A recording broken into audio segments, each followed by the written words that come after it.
The Book of Enoch chapter 7.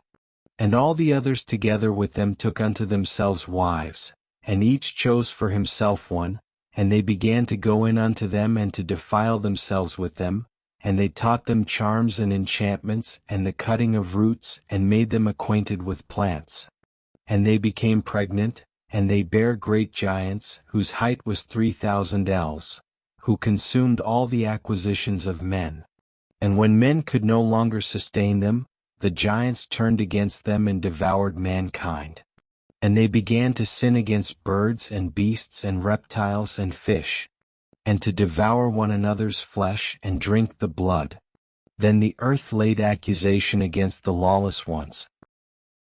Chapter 8.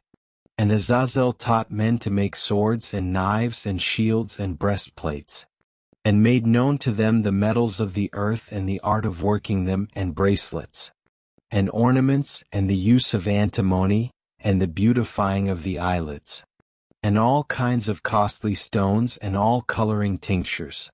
And there arose much godlessness. They committed fornication, and they were led astray and became corrupt in all their ways. Simjaza taught enchantments and root cuttings. Armoros the resolving of enchantments. Barakijal taught astrology. Kokabel the constellations. Ezekiel the knowledge of the clouds. Erikiel the signs of the earth. Shamziel the signs of the sun, and Sariel the course of the moon. And as men perished they cried, and their cry went up to heaven. The rebellion of the watchers. In Enoch 7 we read about the watchers, angels who took human wives and taught them forbidden knowledge, leading to the birth of giants and widespread corruption. This act of rebellion parallels the account in Genesis chapter 6 verse 1-4, where the sons of God took human wives, resulting in the Nephilim. Genesis chapter 6 verse 1-4.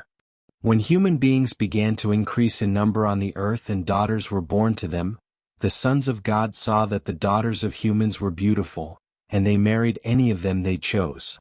Then the Lord said, My spirit will not contend with humans forever, for they are mortal. Their days will be 120 years. The Nephilim were on the earth in those days, and also afterward, when the sons of God went to the daughters of humans and had children by them. They were the heroes of old, men of renown. The spread of wickedness. Enoch chapter 8 describes how Azazel and other fallen angels taught humanity various forms of forbidden knowledge, leading to increased godlessness and corruption. This echoes the broader biblical narrative of humanity's descent into sin. Romans chapter 1 verse 21-23.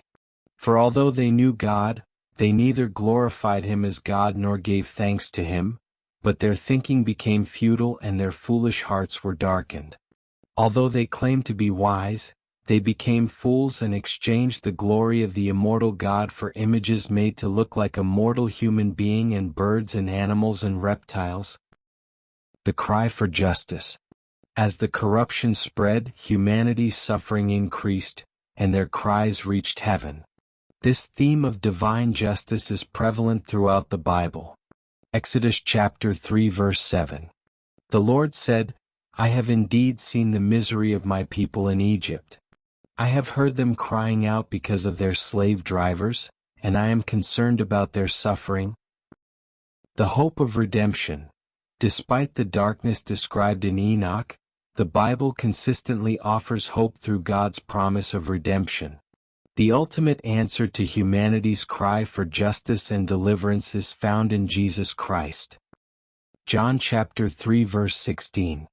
For God so loved the world that he gave his one and only Son, that whoever believes in him shall not perish but have eternal life. Romans chapter 5 verse 8. But God demonstrates his own love for us in this: while we were still sinners, Christ died for us. The Book of Enoch chapters 7 and 8 remind us of the severe consequences of rebellion against God and the pervasive nature of sin. Yet they also point us to the hope of redemption through Jesus Christ. As we reflect on these ancient texts, Let us be reminded of God's justice and His incredible love for humanity, offering us salvation and eternal life through His Son. Thank you all for joining us today. We appreciate your time and interest as we explore the Book of Enoch together. Don't forget to subscribe to our channel and hit the notification bell so you won't miss any updates as we continue this fascinating journey. See you next time